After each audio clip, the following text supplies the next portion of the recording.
Hello, everyone. We're here to talk about the recent Job and Skills Summit in Australia and how it will change the future of skilled migration. My name is Erica.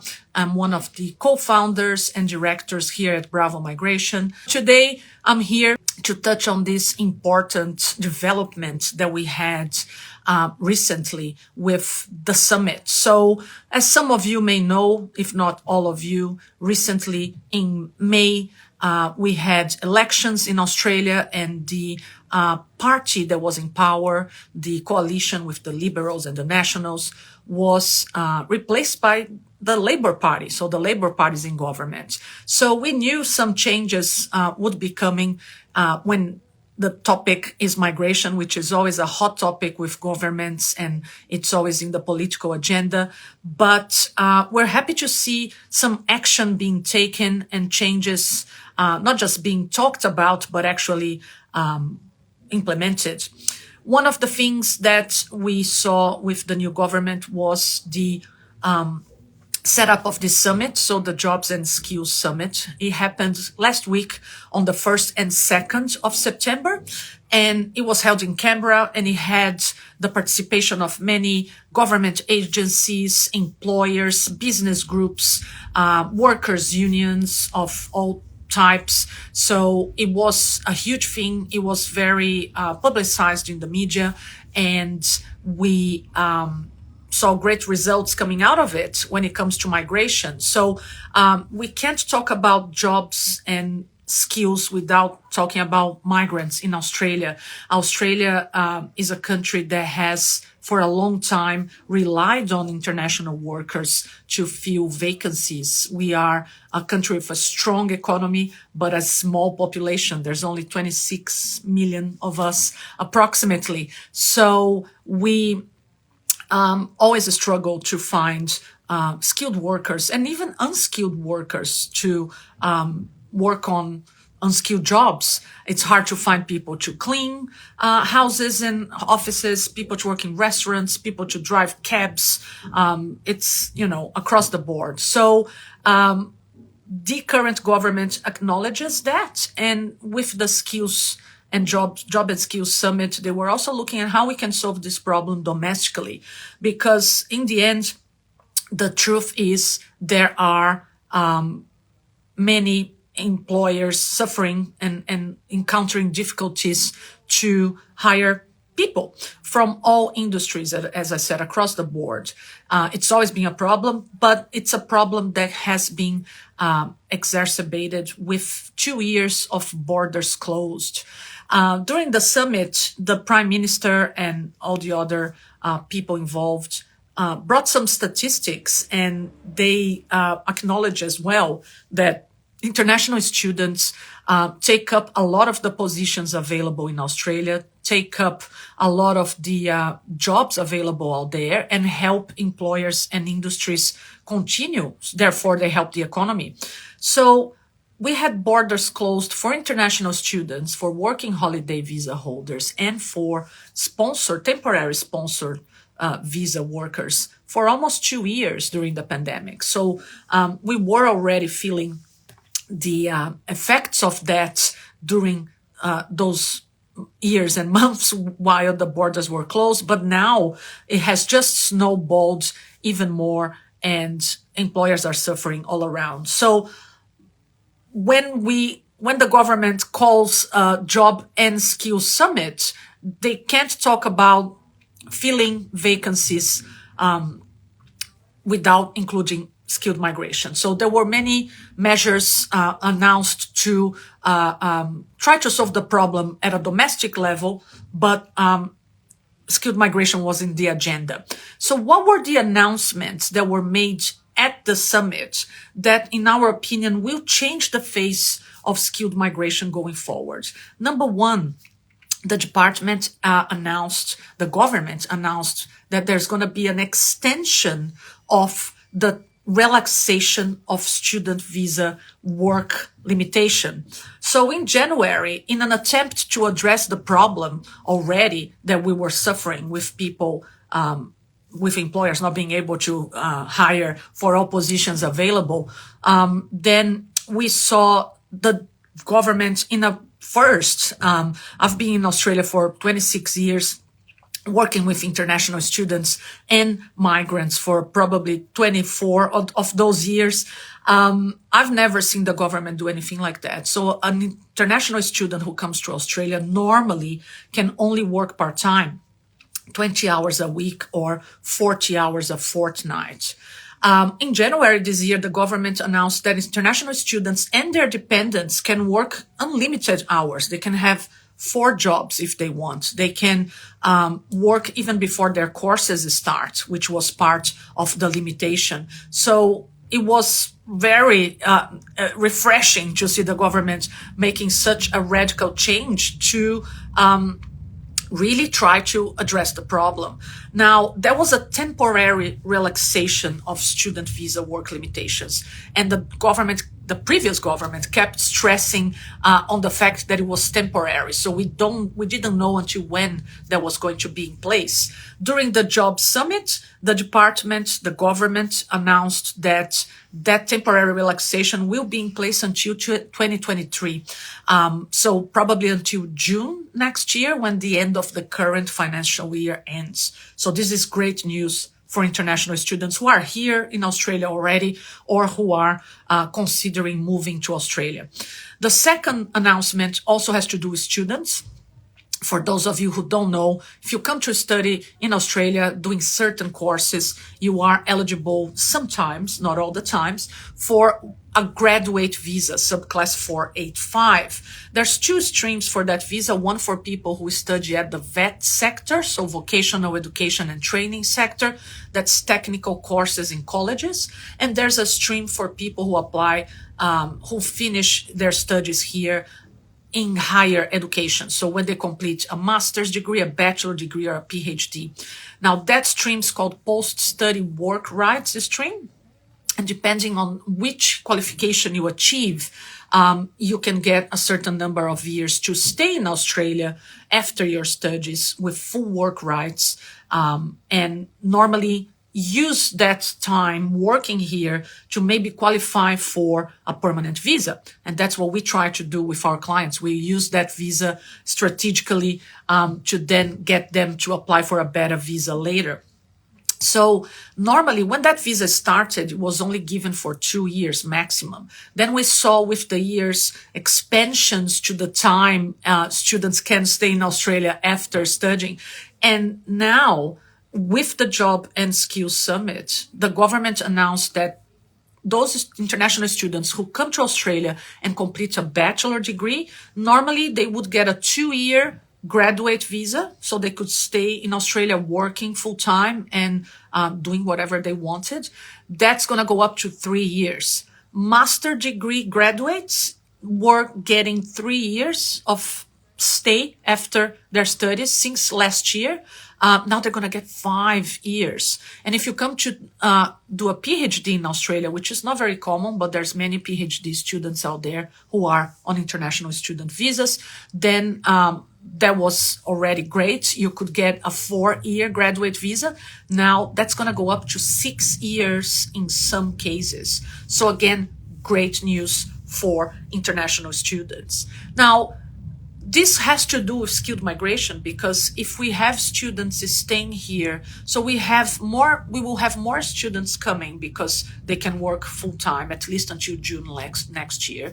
We'll have more graduates staying for longer in Australia after they complete their courses, after they graduate. So we'll see more people wanting to stay permanently, and being able to stay is very important. So the skilled migration program is clearly on expansion with this government, and because of the current circumstances where we have a huge skill shortage in Australia and have, it's worse than ever. We always had to rely on international workers, but now it's completely through the roof because of the global pandemic, the fact that we had borders closed for 2 years and so on. So the government during the Jobs and Skills Summit announced that there were going to be increases in numbers of permanent visa places for this financial year. So every financial year, the government decides how many people will be granted permanent visas on that financial year as part of the year's financial budget. Becoming a permanent resident, you have access to Medicare, you have access to childcare benefits if you have children. Your children can go to public school. There's a number of costs that a permanent visa generates to the government. So the government has to decide how many people in that year will be granted permanent residency. From 160,000 places that were announced by the previous government for the current financial year, we saw on Friday, last week, when the summit happened, we saw that number increase to 195,000. So an extra 35,000 places for permanent residency. Together with that measure, we saw the government increasing the number of regional visas. And now most states and territories are now open for state nomination for the visas subclass 491, which is temporary, and subclass 190, which is permanent, as part of the skilled migration program. So for many years, the states and territories had very strict criteria to nominate someone. Their occupation lists were not very ample. We are seeing with this financial year, because the states and territories were given more places, we're just seeing them really being keen on nominating skilled workers, because the states and territories need skilled workers. So we're going to be doing a live soon again to sum up what the states and territories are seeking. There's going to be a webinar as well. And we're constantly posting here on Instagram and blog posts in our website explaining what each state and territory is looking for. But if you're looking for a state or territory nominated visa, get in touch with us as well. We'll look at your skills and decide which state and territory is best for you. If there's a state out there that wants to nominate you, it's really a great year to apply for skilled visas right now in terms of regional. For the independent visas, there's always less places and it's more competitive. But we also saw an invitation round in August for the 189 visa, and I don't even remember when the last time was we saw people being invited with a points score of 65, which is the minimum. I haven't seen that in a number of years. So very reassuring, very encouraging, and we're very positive with the future of skilled migration with the current government and with the announcements that were made at the Job and Skills Summit. And these announcements are not, as I said, something that's going to happen soon. It's already in place. The numbers have been increased. The numbers for regional visas, the numbers for independent visas have been increased. The temporary relaxation for international students to continue work has already been announced. Longer graduate visas will be granted. And we also saw an investment of over $36 million made into the Department of Immigration, because it's all very reassuring excuse me, that the program is expanding. But we have another problem with immigration at the moment in Australia and visas in general. There's a huge backlog in the Department of Immigration. There's around 900,000 visas that need to be processed. Anything from visitor visas, student visas, to sponsorship visas and permanent visas. And this is because the department the previous department didn't have the resources to process all these visas. When the borders reopened gradually last year in December, all the way to February this year, there was an influx of applications from students, from tourists, and from workers. And the department couldn't handle that. And they already had less people working during the pandemic. So this government has announced an investment of $36 million into the department. They're going to hire 500 people, which might be a problem because there's a shortage of skilled workers in the country. The department might have to sponsor people, who knows? And but at least investments being made, and we're hoping to see faster visa processing because, if we need workers, students, permanent skilled migrants here fast, and we're increasing numbers, there's no point in, creating all these opportunities for you guys, but then there's no staff in the department to process your visa quickly. So then you cannot start working full time or get here as soon as possible. So this announcement is very encouraging.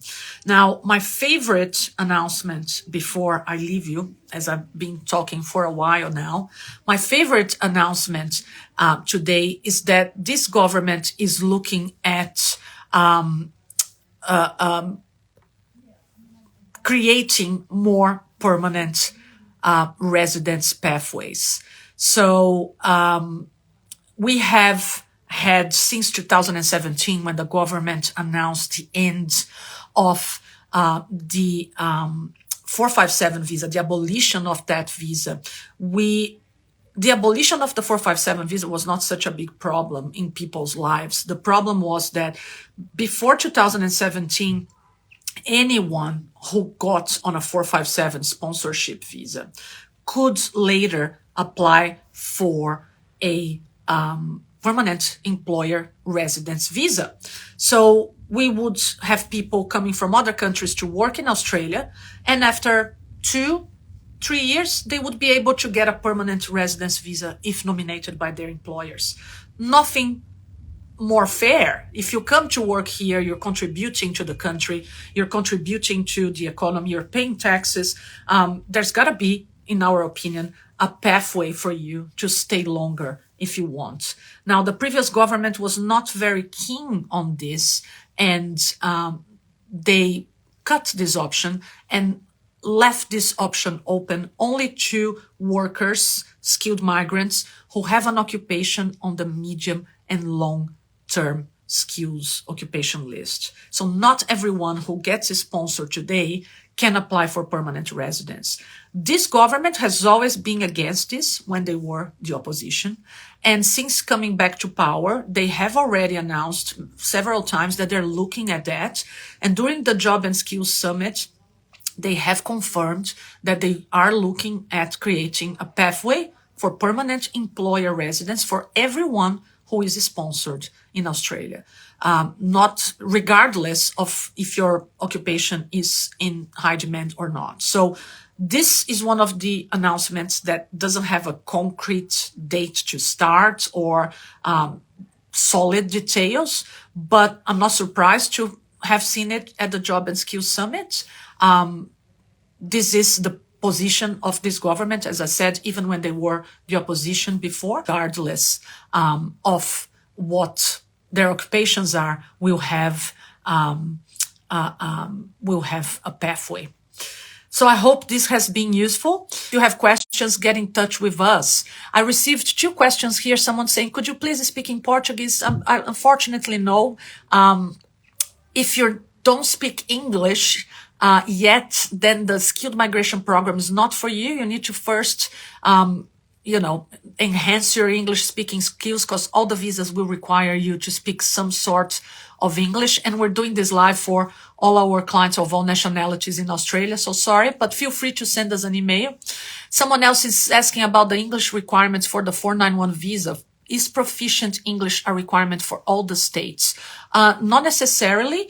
I won't be able to remember all the states' requirements from the top of my head, but have a look at our Instagram post about the states and territories, and have a look at the states and territories criteria as well, or sign up for our next state and territory visa nominated webinar. We'll be happy to have a look at that, or get in touch with us. We'll have a look at your case in particular as well. So thank you so much, guys. Thanks for watching if you are watching now, or thanks for rewatching if you're watching the recording. We're going to save the live on our Instagram channel. Thank you, everybody. Have a great day or night if you're not in Australia.